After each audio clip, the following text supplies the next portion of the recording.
Hello idlers and wannabe idlers. My name's Tom Hodgkinson and I'm editor of The Idler, and today I'm going to present a 6-part course on how to be idle. Why me? Why am I giving this course? Well, in 1993 I started a magazine called The Idler, which was really a fanzine. A friend and I ran it, and what we wanted to do was to look at alternatives really to wage slavery. I, at the time, or previously, had been stuck in a really boring job, and I found the confinement really insupportable to somebody who wants to be creative and perhaps even entrepreneurial in their own lives. So I wanted to look at idleness and how idleness could be reframed as a very positive part of your life. Too often I think idleness and laziness are criticised, and we're supposed to work very, very hard, and hard work is seen to be the answer to every problem, individual or social. Got a problem? Apply more hard work to it, whether that's your work life, your home life, or any other part of your life, more effort required. Well, I think that's simply not true, and worse than that, the ethic, which we'll talk about today, the Protestant work ethic, can lead to huge problems for people, particularly later in life. When you're stuck in a job which you hate, it makes you depressed. You go onto antidepressants, people have nervous breakdowns, there's a huge social cost. As well as the people who are just living every day with a kind of nagging sense of unease. There's got to be a better way of living, there's got to be a better way than this. So we're going to look at ways of escaping from that trap really, perhaps escaping from consumerism, escaping from a kind of careerism. What are the alternatives? And they're not actually necessarily that easy. The course today is going to be split into 6 parts. The first part is called Live the Good Life. The second part, Be Thrifty. The third is Be Enterprising. The fourth is Go Back to School. The fifth, Contemplate. And the sixth, Engage with the world, or the limits of engagement. Well, I've been editing The Idler magazine for 21 years now. We've produced 46 or 47 issues over that time. I've interviewed 50 or 60 people who I think have arranged their lives in a positive way. Free spirits, you might call them, or successful bohemians. In that time, I've also written 4 or 5 books. The first of these was called How to be Idle. And this book has sold all around the world in 20 countries, which shows you that there is a need for people to express their will to idleness, if you like. That's divided into 24 chapters, and I really bring to bear a host of witnesses in support of my argument that idleness is good. We've seen great idlers in history. I think the poets and philosophers who contribute so much to culture are essentially idlers. And I also try to show and to demonstrate how the Industrial Revolution was a big step back for idleness and for idlers in general. I'm teaching here today with Anna, who's my pupil this afternoon or today. Anna, you're a student in education and theology at Cambridge. And why have you come on this course today? I thought it would be quite interesting to expand the ideas that we kind of cover in education. Okay, great. Yeah, we're going to be talking about education today. So without further ado, let's start with our first part. And what I'm going to try and do in examining ideas of the good life is to look at, in a sense, the history of idling or idleness, its ups and its downs, from 300 BC to the present day, in about 20 minutes. So that might seem a little ambitious, but we're going to give it a go. And I want to start our story in around 300 BC with the invention, really, of philosophy in ancient Athens. And ancient Athens is when you get this figure of Socrates who pops up in the marketplace. And he's really telling people to examine their lives and to take seriously the philosophical dimension of your life. So not just to devote yourself to work and to seeking prestige and honour, which the politicians and lawyers of the time were doing, but to think about the purpose of life. And Socrates didn't really do anything. You know, he sets an example of the idle philosopher. Firstly, he's against consumption. He goes into the marketplace and he says, "What a lot of things here that I don't need." He really sits and does nothing except for talk. And in doing so, sets a good example for people to follow after him. He doesn't even wear shoes. He's either shoeless or just wears sandals. It's a kind of demonstration against outward signs of affluence. And he taught Plato. Plato taught Aristotle. And for the Greeks in general, you know, life wasn't just about hard work, as it is for so many of us today. Aristotle particularly explored the concept of eudaimonia, which is often translated today as happiness. And he thought that, you know, the struggle to find eudaimonia was one of the most important things of your life. Not that you shouldn't also have a family life and work and make money, but that you should use your leisure productively for self-development, if you like. And eudaimonia really means being at one with your demon. And I think that's an interesting concept for idlers. Demon meaning the thing that you really want to do, the purpose that you have in life. And I think a simple way of trying to discover that is to think back into your childhood and think about the things that you really liked doing for their own sake. Not because somebody was paying you, not because this was going to lead to betterment in your work life or your career, or more money or something like that. Just the things that you did quite naturally. And I've realised this in my own life, that when I was probably 8, 9 onwards, I enjoyed reading books, I enjoyed making little magazines, and I enjoyed getting people together for little parties. Well, I'm still doing that kind of thing now, and I've been lucky enough or enterprising enough to make those things that I liked to do quite naturally as a child for their own sake into something that, for better or for worse, I'm trying to make a living out of. So that's really, I think, what is meant by eudaimonia. It doesn't mean that we can all completely quit our work and only make money out of the hobbies or the things that we really love to do. But it does mean that it's important to take that seriously, that sort of friendly demon inside of you. Eudaimonia is translated as happiness. It could also be translated as fulfillment, something like that. And Aristotle was quite clear that a fulfilled life, a life where you were trying to find your demon, involved a lot of idleness, what we would call idleness or leisure. This came to be called in Latin the viva contemplativa, the contemplative life. And Aristotle argued that the life most likely to lead to happiness was the life of contemplation. And that means just reading and studying, learning, being with people, debating and dialogue. And I think that's still true today, but that gives you a powerful philosophical defense of idleness from probably the most influential philosopher of the Western world, because it was only until quite recently that Aristotle wasn't really at the back of every thinking man and woman's mind, right through the medieval period and the early modern period, as we'll find out. Around the same time that the Greeks were really encouraging this life of the mind, which could be called contemplation, and really starting to demonstrate a kind of monkish ideal, because Plato lived in an academy which was slightly removed from the city. Another philosophical school was the Epicureans, and they counselled that you should remove yourself from the city and live in a kind of monkish arrangement, in a kind of a hippie commune. And in a way sort of exit the world of work. And these ideas came up later in Christianity, as we'll find out.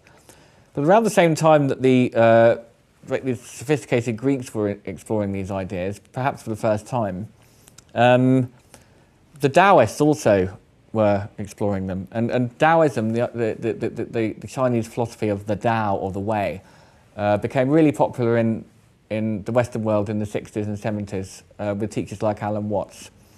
And was kind of a hippie principle. And the idea of Taoism is you don't push too hard in the wrong direction, you don't strive, you don't work too hard, you go with the flow. And this idea of going with the flow is a Taoist idea. And their symbol, if you like, for life was the river. So the river starts at its source in the mountains.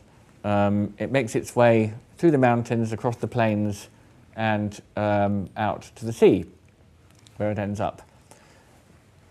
In doing so, it creates beautiful curves and an individual pattern. All rivers are different from each other. And it's done that by taking the easiest path through the rocks and mountains and across the plains to the sea, the path of least resistance. So this, the Taoists felt, was a very powerful idea that you could try to apply to your own life. And they were in opposition, in a sense, to the Confucians, and Confucius was also around at this time. And he was telling people that you should sort of really work very hard on cultivating yourself.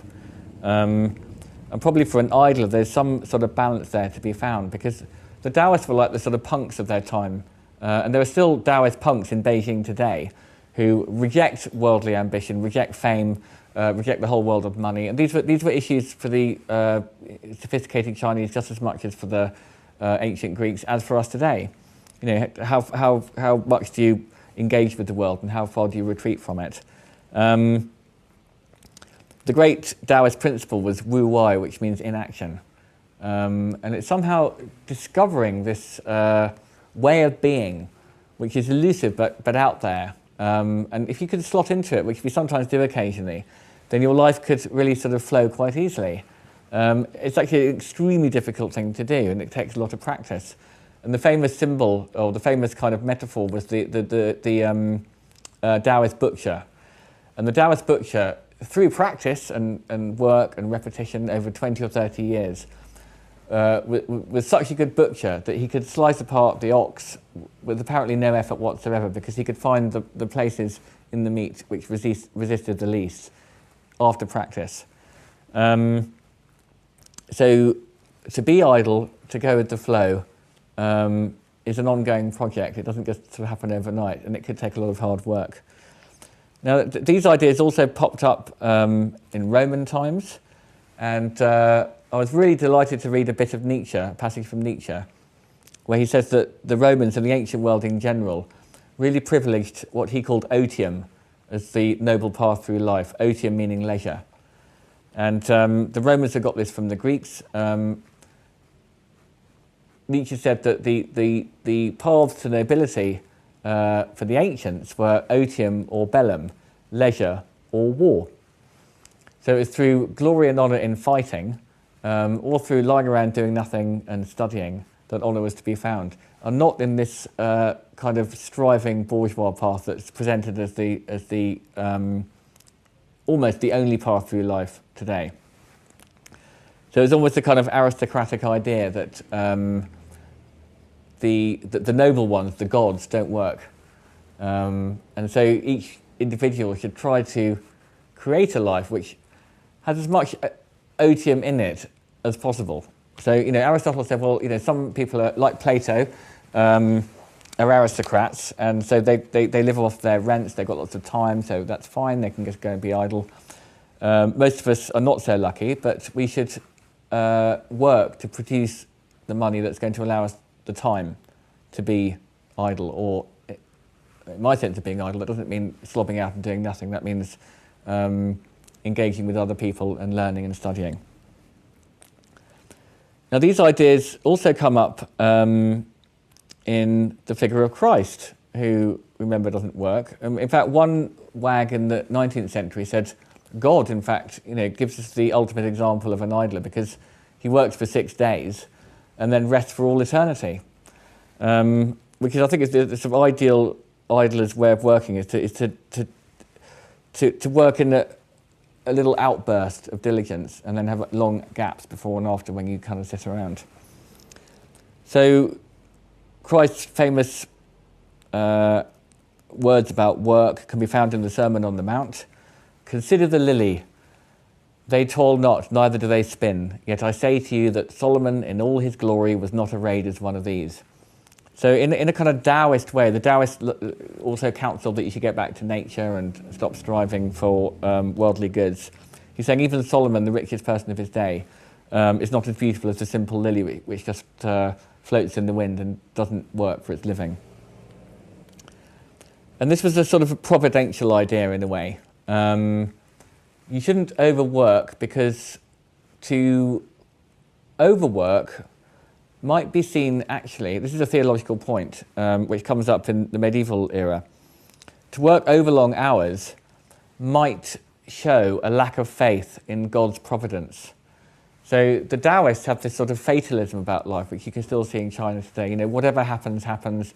You can't really control it too much. We're kind of tossed around by the winds. At the same time, you want to try and create your own life, and you can exert your free will and change your circumstances. So what do you mean, long hours?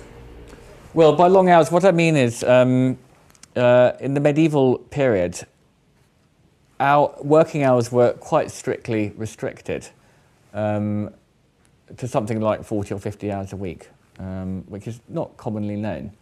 So work was organised around a guild principle. The, I suppose, early bourgeois had escaped the rule of the nobles in the countryside and had built their own self-governing cities. And these are well loved by anarchist writers in the 19th century, because they were not nations, they were small self-governing city-states of 50 to 100,000 people, and they looked after their own affairs. And Christianity had actually been suspicious of work, because it was too worldly. If you were working too hard, it meant that you were kind of striving, whereas really the main mission of life was to get into heaven. It was about your salvation. And the monks demonstrated a life of not striving, not trying to make lots of money, not competing, although there would have been office politics, I'm sure, in the monastery. Someone like Francis of Assisi and the Franciscans actually didn't even live in a monastery. They just wandered around doing nothing with a begging bowl. So in a sense, that kind of religious idleness, which is about contemplation and meditation and prayer, was dignified by the examples of these mendicant friars, the wandering monks, and by the monks who lived in monasteries as well. So that Christian culture, the medieval Christianity, stopped people from working too hard. One, by having lots of festivals. So obviously we know about Christmas, that was 12 days. There were days off at Easter, there were days off at the creeping of the cross, and all these weird festivals all year round when you weren't allowed to work. You weren't allowed to work on Sundays, certain Mondays and feast days and holidays, holy days. And so the medieval peasant, the medieval worker, probably worked a lot less hard than your average kind of wage slave today. You were discouraged from competing with your fellow in the guild. So today, generally, people are encouraged to compete with the person sitting next to them in the office. You work longer hours. You leave your jacket on the back of the chair to show your boss that you've been there a long time. But in those days, it was seen as wrong to overwork. For example, it was bad to work at night by candlelight because you would produce inferior quality work. If you worked longer hours than your fellow in the guild, that was giving you an unfair advantage. To devote your life to work was seen as a lack of faith in providence. So God had plans for you. It was almost arrogant to take your life into your own hands in an excessive way. I mean, these issues were all debated, but this was a dominant view at the time. And also in the Middle Ages, you had the example of people like the Brethren of the Free Spirit, who wandered around doing absolutely nothing. And they were the punks of their day. They wore ripped clothes. In those days your clothes reflected your social status. But these members of the Brethren of the Free Spirit would wear any old clothes, and so they would wear clothes that were suited to a noble, even though they weren't noble, but they would rip them, and they would wear strange combinations of clothes, and you couldn't quite tell where they were coming from. So they were like bohemians. They made a deliberate attempt to be classless, if you like. And in fact, they came from all sorts of different backgrounds, some from very rich, some from very poor. And they also had shocking morals. So they would wander into Florence and they say, we don't have to work because we're pure in heart. And they would beg for bread and say, for bread for God's sake. And they would also argue that they could sleep with their own sister on the altar. Something incredibly shocking, but it didn't matter because they were pure in spirit. Okay, they were kind of very much a fringe group, and the Bishop of Cologne threw 12 of them into the river and killed them. But they showed that the idea that there are different paths through life have been there kind of forever. And a lot of people thought they were onto they're just a sort of more extreme form of a monk in a way, like a kind of, they wanted to be monks but without the inconvenience of the formality of Christianity. This period ends with the Reformation, which we generally put to it being taking place in about 1535 in this country, when Henry VIII sacked the monasteries. And so really in a year or two, that old culture, which as I described, was not exactly work-based. Yes, you were a baker or a candlestick maker or whatever it might be. You were identified with your profession, your task, or whatever you did to make a living. But the medieval historians say, unlike the culture that came later, that medieval man and woman didn't consider themselves first and foremost to be a worker. You're a human being. You're a sort of a brother and a sister, equal under God in the Christian brotherhood, in a sense. And your main mission was to get into heaven.